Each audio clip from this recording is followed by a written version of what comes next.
Welcome to Power Play for June 1st. June 1st already. Okay, well, this date in 1831, when the soon-to-be closed Kingston Penitentiary first opened, the prison population at that opening was 6. Interesting. Coming up on today's show, get ready to pay to play music at receptions and double the fee if you're dancing. Another policy change that's been getting a lot of attention today is with the Canadian Copyright Board's announcement that it will charge for music played at private functions like weddings and in parades and that sort of thing. Joining me to discuss the new policy is an event planner named Candice Jones, and she joins us from Vancouver. This is an odd story, Candice. I got to tell you, what's the new fee, and when and how will it be levied? Well, the fees are for most events, not just public events, but also private events.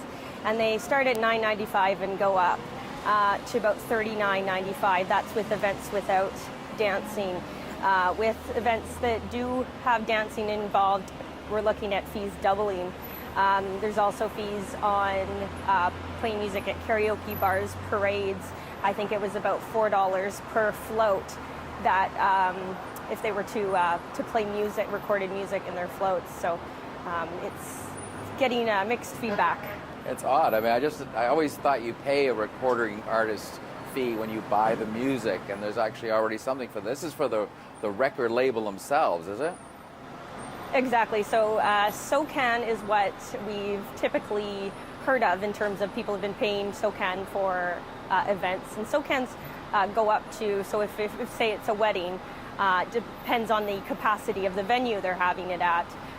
So it can be, if you have a wedding at 350 people, you're looking at $125. It's going to go to SOCAN, and that goes to the composers themselves. This new tariff they're trying to put in place here is basically going to the record label. How will this not-for-profit agency collect the fees? How will they know if you're playing the songs that they can collect fees on and not paying? How will they know if you're dancing or not dancing? Because if you're dancing, the fee doubles.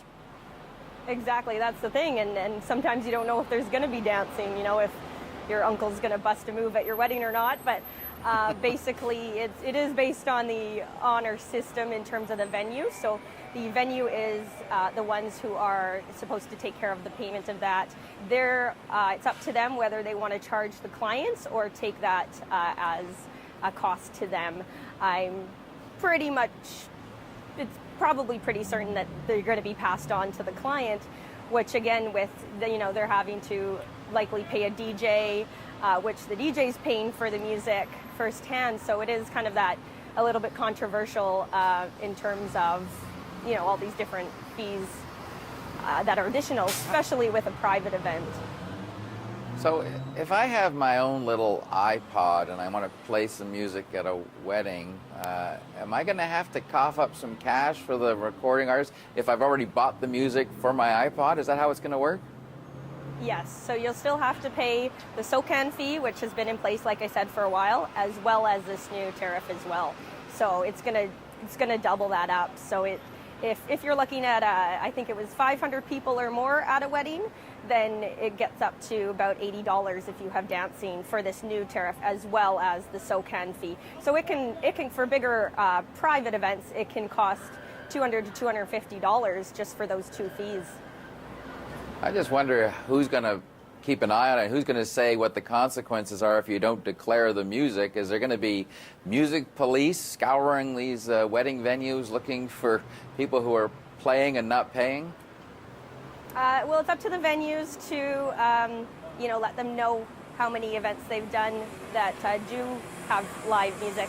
I mean, they are supposed to be kind of looking out for it, but it's hard to say how well they're going to do, because that is quite a few events per year. They're going to be bringing in quite a bit of money for this, for the amount of events.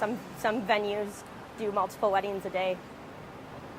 So the last question, is this a fait accompli, or is there still a way to change this fee? Is it going to be imposed no matter how much of a pushback they get? Is it a done deal? It looks like it's a done deal, and it looks like the prices are a done deal. So I did talk to the not-for-profit society that's collecting the funds, and it's basically not just Canadian music, any type of music that will be played, they will be collecting for. Okay, I guess if you're going to dance to the music, you got to pay it to the piper, as the old song used to go. Candice Jones, appreciate you bringing us up to speed on this.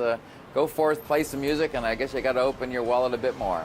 Thanks again. Exactly. Thanks for having me.